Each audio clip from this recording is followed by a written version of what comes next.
roughly about an hour, just kind of planning and talking through what that's going to look like.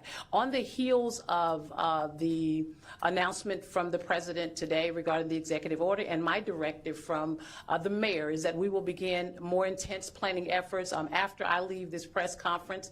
I've also met with one of the other liaisons that have been assigned to work with the U.S. Marshal, along with myself, regarding the efforts around the city for how we will allocate resources. What I will say is this: our relationship with our federal partners is not new. We do this on a daily basis. We are very, very, very much in tune to having federal law enforcement officers working with us on our Capital Area Regional Task Force.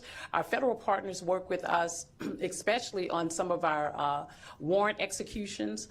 They work very, very closely with us with our Violent Crime Suppression Division, and it is my intent and my police department's intent to continue those efforts. What you will see is an enhanced presence. The second thing that's really important to me, and I'm speaking directly to our community, is that we have a relationship with our community that is very important to us, our community members. And so having our Metropolitan Police Department working alongside of our federal partners who have come into the city to really help us assess and deal with the crime, some of the crime spikes that we have, we will work alongside them, but intentionally, we want to make sure that our community understands that we are there. We're going to be boots on the ground. If you see something, again, say something. We value those relationships. Our community members, and I want to say thank you for all the work that you've done with the Metropolitan Police Department up to this point. Those relationships are very, very important to us, and we want to continue to build upon that and continue to enhance that. I'll turn it back over to Mayor Bowser now. Okay, we'll take a few questions, and I'm joined by members of my public safety team, including Deputy Mayor Appiah and Chief John Donnelly. Yes, please identify yourself. Mayor Bowser, Campbell Roberts with New York Times. Do you think this was inevitable, or do you think there are things that the city could have done or the city council to prevent the mistake from coming? This is, I don't know. I can't answer that question, and I think that's a question that you're familiar with the rhetoric about the city and how long it goes back. And we also know that we're not experiencing a spike in crime, but a decrease in crime. Yep. Mayor, Tom Sherwood, News Radio. You and the chief are talking about partnerships with federal partners who are coming in. The president is talking about a takeover of the city's police department. Where does the chief fit in with Terry Cole, who's the new federal commissioner of the D.C. Police Department? Nothing about our organizational chart has changed, and nothing in the executive order would indicate otherwise. So the chief of police reports through the deputy mayor to the mayor of the District of Columbia, and the two people I think that were identified in the presser report to Attorney General Bondi. The executive order makes clear that all requests for MPD services, the president delegates to Attorney General Bondi. So Terry Cole? I don't recall the names. Yes. The Metropolitan Police Department? Where does he fit in that? That's a question for the Attorney General, I think. Yep. Mayor, to what extent are you planning to cooperate in this new framework, or is the city planning anything to prevent this from happening, including any legal action? Well, I think all legal, I think you probably saw the Attorney General for the district, Brian Schwab's a statement about reviewing all legal matters, and I think those matters are under review. The plain language, however, of the Home Rule Charter indicates that there is a declared emergency. It allows the president, it authorizes the president to make those requests. And it says the mayor shall comply with those requests. So, yep. Marielle with DC News Now. Are there any concerns that, with this rhetoric that we have MPD, the National Guard, possible other law enforcement agencies on the ground, that there will be confusion about who's in charge, who these officers answer to, and how people should respond if approached by any of those people? Well, we should note, and we have been advised, and we will continue to make this clear that this is needed in our city, that all law enforcement be identifiable by a uniform, a badge, a jacket, so that people know that they are law enforcement. And the chief, in her coordination with the kind of the command on the federal side, will make clear kind of how the protocols for response. And if there's any additional information we need to get out to the public, we will. But the main point is this: everybody should follow the law, the police and the community. And that's the case now. It was the case last week, and it was the case the week before that. So nothing has changed about that. Yep. Would you be able to respond to the statement that came out from the DC Police Union? They come out with a statement they stand with the president, and that they have also said that crime is spiraling out of control. They're also calling for the president to go even further and repeal some of the legislation that DC Council passed in 2020. I'm afraid I haven't seen that statement yet, so I don't want to comment on it. We have, worked very closely with the DC Police Union. Some issues they've advanced, I've totally agreed with. Others I haven't.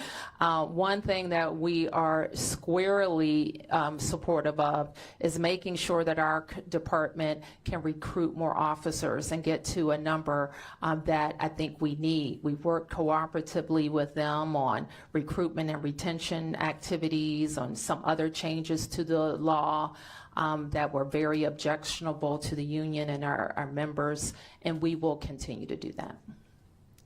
Yeah.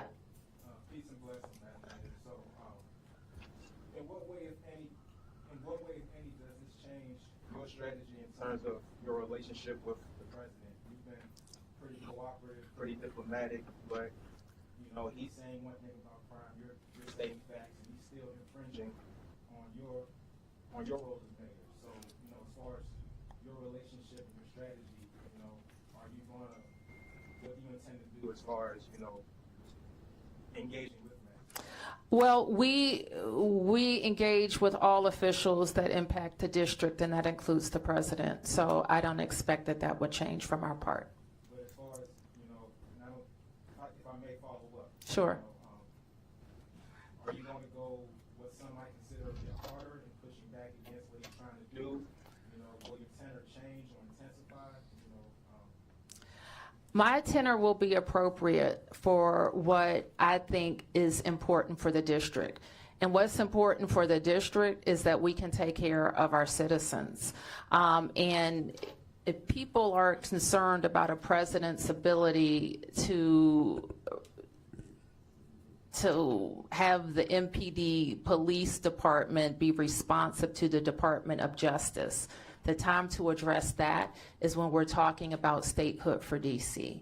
If people are concerned about the president being able to move the National Guard into our city, the time to do that would have been when the Congress had a bill that it could have given control of the DC National Guard to DC. So there are things that when a city is not a state and not fully autonomous and doesn't have senators, that the federal government can do. Yeah. From the Boston Globe. Yeah. Just to follow on his question, you at times in President Trump's first term were more confrontational with him, especially in 2020. You've tried to be more cooperative this time. Any second thoughts about that approach? And are you planning any sort of defiance, symbolic or whatever, in light of this? Well, I would refer you to the law. Home Rule Charter, he referred to it. I would refer you to the executive order. And so everything that we have said maintains my authority given by the Home Rule Charter. Yep. Josh Chapin, Channel 7. I just want to be clear also that this ramp up, this emergency we're talking about is a brief period. It's a 30-day period, am I right? The charter gives him the ability to do it for 30 days, yes. So that means cooperating with whatever he wants to do. Well, it means that we follow the law, that the MPD follows the law as well as all of the federal officials who are here. It's also important and we will do this in our communications with them, understand like what they're looking to see. So the fact that we have more law enforcement and presence in neighborhoods, that could not, that may be positive if people are, if it's a positive action. So that's what the executive order says. Yeah, Mark. A couple quick questions. One, do you know, will the National Guard be armed? I don't know. And then, what if the Attorney General directs the Chief of Police to redirect sources to do something that you and the Chief disagree with?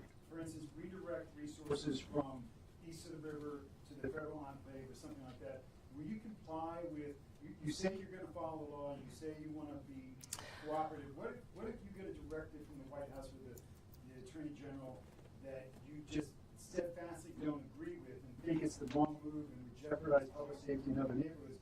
Will you comply? I don't have any reason to think that at this point, Mark, so I don't want to speculate about that.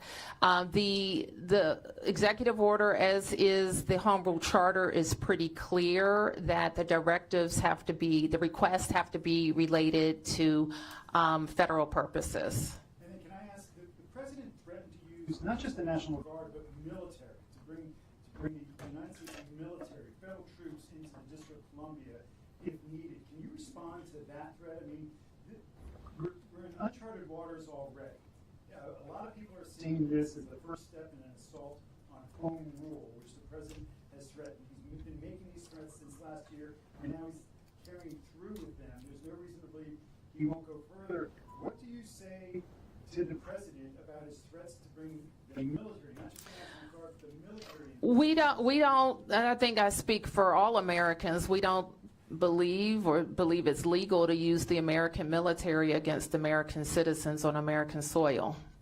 I'm not a lawyer, and but I think that's a fairly widely held fact. And so, but we've seen them move, I think, the active military into California. So it's a question. We've seen active military on the borders of DC some years ago, and we don't believe that our military should be used against American citizens. Yes? Mayor Bowser, can you talk a little bit about the communication that you did receive before this morning? Did you know what this announcement was going to be before today? And can you just talk about the communication writ large before today? And secondarily, what do you say to DC residents who wanted to hear more from you, specifically in the last 5 days, being forthright, speaking to press and media? Can you just talk DC residents know I'm forthright. That's not a question. DC residents know that, and this press corps should know I speak to you all the time. So you should know that as well. And your question was, when I did not know that the request of MPD would be made. I believed that they would announce that they were going to call up the National Guard. I had one brief phone call related to the National Guard issue over the weekend. Yes. Can you identify yourself? Okay. Can you tell us what your main challenges are going to be? Chief Smith, DC Police, working with officials, and are you concerned that any federal official overseeing the DC Police Department is not going to know the city as well as Chief Smith and your officers? Chief Smith oversees the MPD. And all of the requests and coordination for the federal request. I don't really have a doubt that is going to, among those officials who are law enforcement officials who have experience working together, I don't have a big concern about that communication and coordination happening. Who hasn't? Yep. Hi, Emma Huber with the Washington Post. During the news conference this morning, President Trump spoke about how he wanted to empower DC police to hit back harder. Are you aware of any changes in the works to MPD's use of force policies? And does that kind of rhetoric, how do you feel about that kind of rhetoric? Our police officers are highly professional, well-trained officers that we support with training throughout their careers. We're proud of where our department has come from in terms of their level of professionalism. So they're trained in constitutional policing, and that is our expectation. Yes. Hold on, you passed the question, one more. Just to follow up on that. Yeah. So will they still be fully subject to local regulations when it comes to use of force, body cameras, while under federal patrol, MPD officers? MPD reports to the chief of police, and they are subject to DC and local laws as well as federal laws. And that will continue even under this plan? Yes. Yes. Emiliana with News Nation. You said earlier that they did not tell you about this announcement before it happened today. Did the White House or the president bring up their concerns with crime before last week? The president talks about crime all the time. Specifically in D.C.? Yes. Have you not heard the president from the campaign trail? In every conversation I have with him, we're always briefing the president on our progress. In fact, my first meeting with him after he was elected the second time, we went over the crime trends. We went over how we're seeing decreases. So the president is read in on our efforts. Who hasn't? Yep, over here. The Associated Press. A lot of this seems to be perceptions of what constitutes an emergency. The White House, the administration says there's an obvious emergency. Your administration, with numbers of the council, says there is not an emergency here. How do you solve that? Is there an arbitration option? Where does it go from here? Because it feels like, do you agree that it comes down to what constitutes an emergency? What's next? Well, what I would point you to is the Home Rule Charter that gives the president the ability to determine the conditions of an emergency. Now, we could contest that, but the authority is pretty broad. And so, like, if you wanted to say the most outrageous thing, one might say, well, I won't say that. It could be something very small. Like, I'm not saying that that's what he's doing, but it could be. And if he deems it and he puts the meat around it and the argument around what he thinks is an emergency. When we think of emergencies, it usually involves surges in crime or crime that's not being responsive, or tools that we have that we can't use in the normal course. That's what, when we use an emergency, that's what it's for. Yep. Over and out 9, ABC News National. Wanted to see if you could respond directly to some of what the president said this morning. Do you agree or have any thoughts on the picture he's painting? He said that there are, quote, bloodthirsty criminals, end quote, or roving mobs of wild youth. End quote. He also said that DC police can do whatever the hell they want. End quote. Are you okay with that? What does that mean? Do you have any response to him or the White House talking about the DC crime stats? I mean, I think I've already addressed all of those questions. Anything else? Yep. Scott Gunn with WTOP. You described, this morning was described as a federal takeover of MPD. It sounds like you're describing this as Chief Smith is still in charge and everything will run through the department. What will this look like on a day-to-day basis as it relates to what is transpired here? What can people expect to see? Is this an instance where you all work collaboratively for big events and this is something comparable to that? No, I don't, it's not like that. It's not like the special events task force where we work together. And I think I don't want to minimize what was said. And I don't want to minimize the intrusion on our autonomy because it is very different than working a special event. So that is not what we're trying to do. But I think the chief, and I'll turn to her in a second to talk to you about what she thinks is going to be most helpful to MPD. I want to believe I answered the question a little bit earlier, but I think what's helpful to us is that we come together and we look at data, we look at intelligence when it comes to crime across our city, violent crimes as well as property crimes. And so there are other things that the federal government is also very useful for, in supporting us, and that is in the city is warrants, right? The execution of warrants. The U.S. Marshals holds those.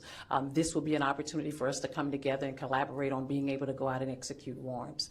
As we think about over the past, came in 2 years ago, 5 years prior, we looked at some of our data where we saw an increase in violent crime in certain areas across our city. We designated those areas as a homicide reduction partnership plan with some of our federal officers. What we'll do in that space is we'll enhance that presence. The other thing is that most of you know we have a nightlife task force. U Street, we have a lot of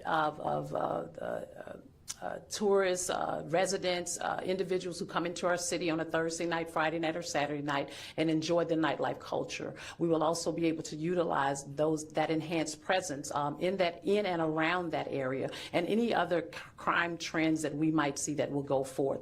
We have our drug-free zones where we also align our federal partners in those spaces, as well as our juvenile curfew zones. May I just follow up quickly, Chief? So again, this morning it's being described as a federal takeover. You all are describing it as an opportunity to enhance the crime prevention strategies you have in place.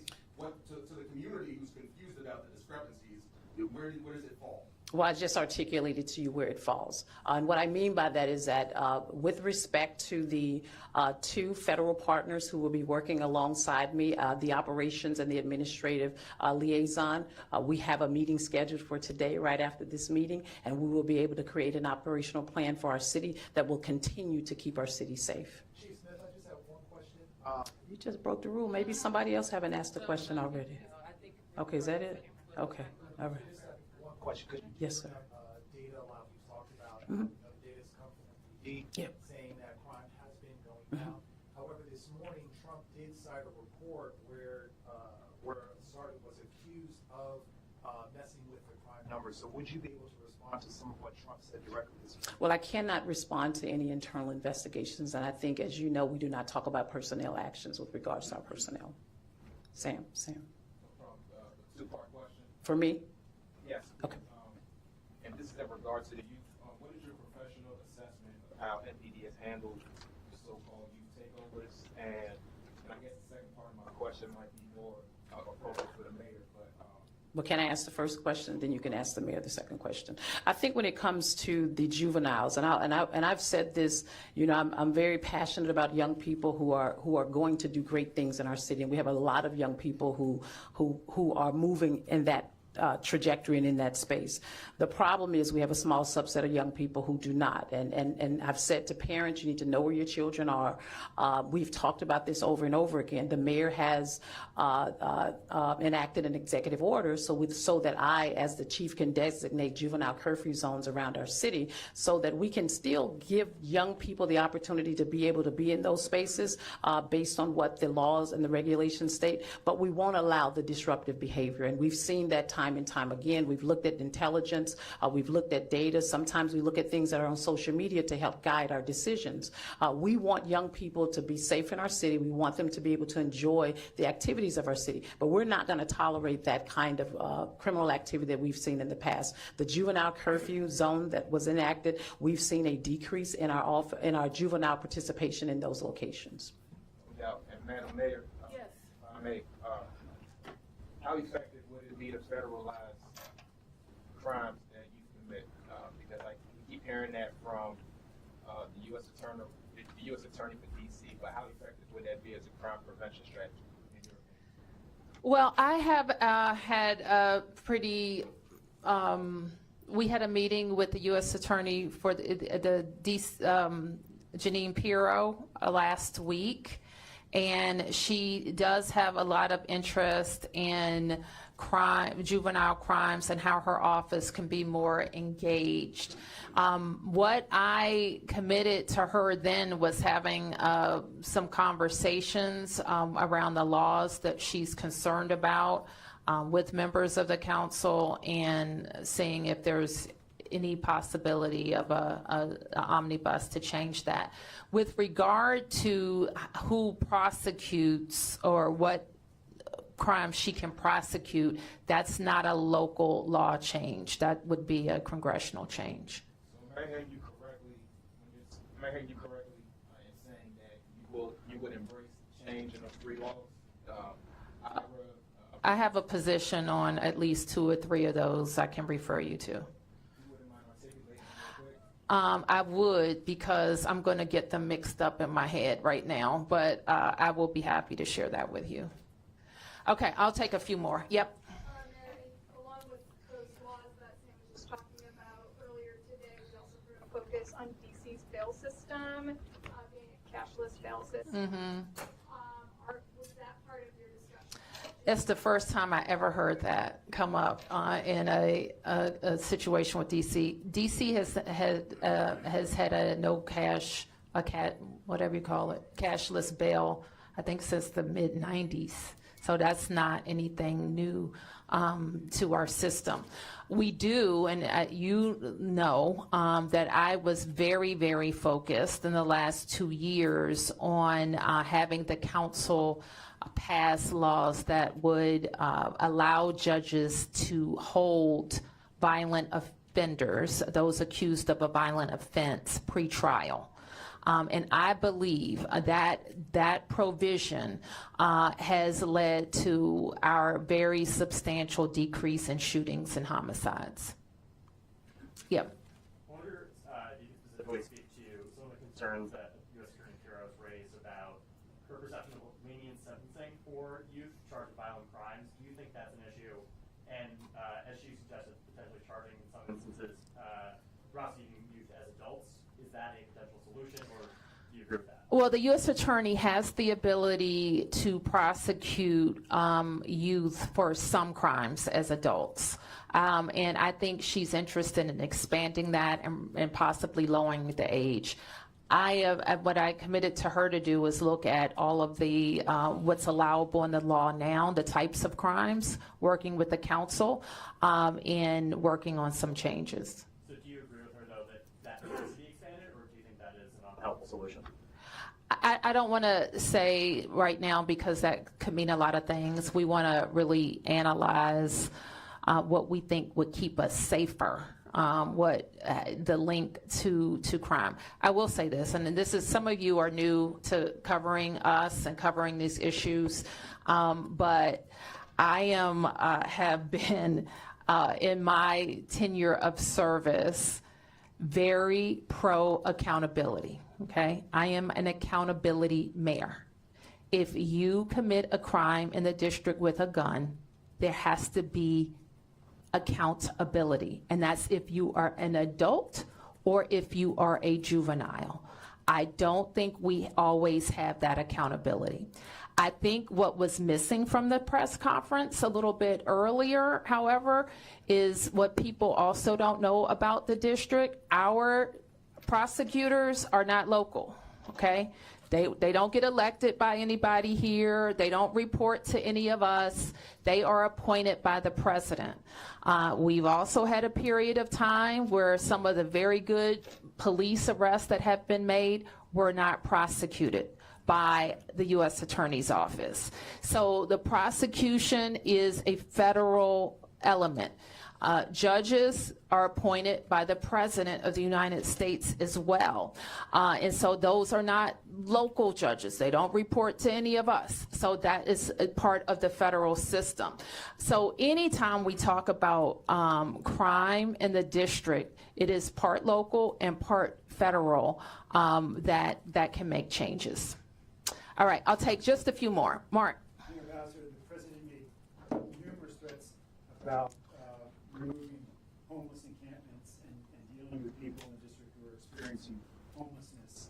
Can you talk about what preparations that you're making, your administration is making to facilitate this and put this, have you had any of those conversations with the White House, what that's going to look like and where these people would go if they would be FD12 and We really haven't gotten any more detail about the plan, about the words that he said.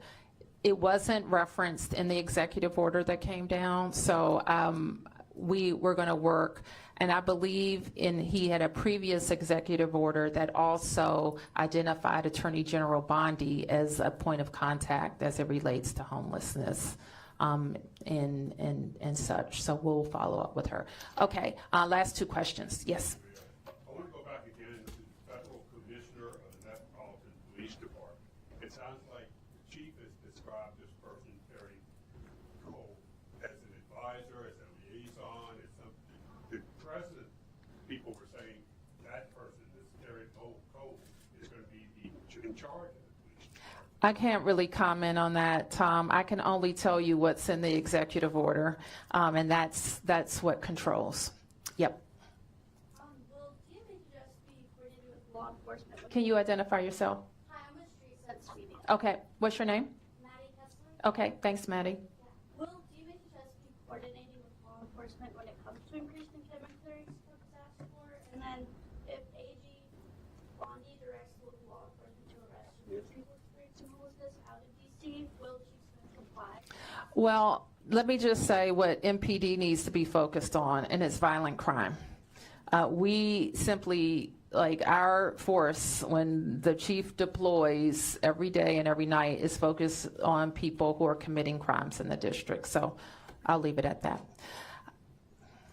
Mayor, one more if I could. Okay. You testified to Congress after the 2020 racial justice protests when there was concern that Trump might take control over MPD at that time, that would be a complete disaster, and that you were worried that you're going to lose control of the city. Can you reflect on this moment today? Do you feel that you're at risk of losing control of the city? Are you worried this is going to be a complete disaster? I'm going to work every day to make sure it's not a complete disaster.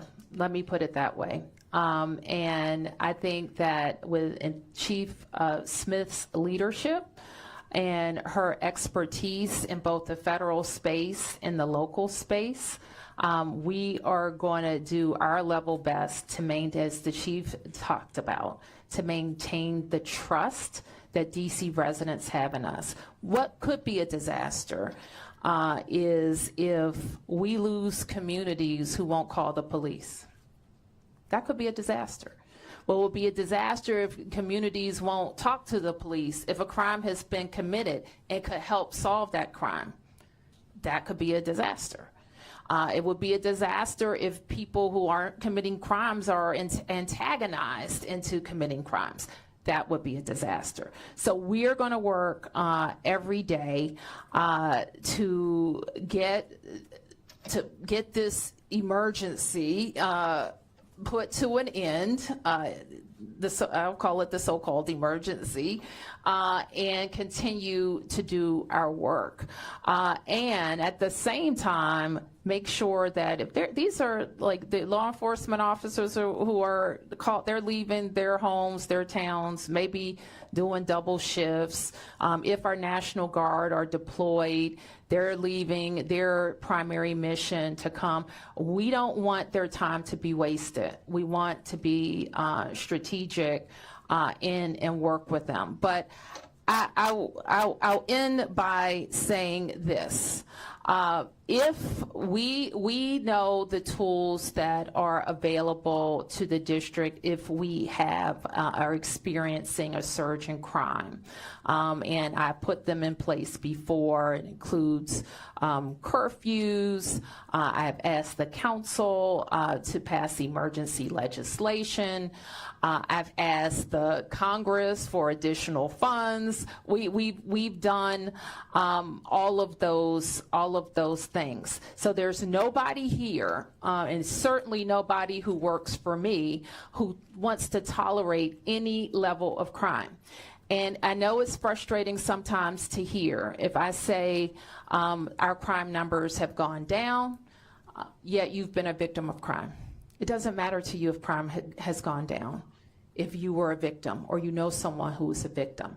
So we understand that. We work every day to stop crime. Thank you, everybody.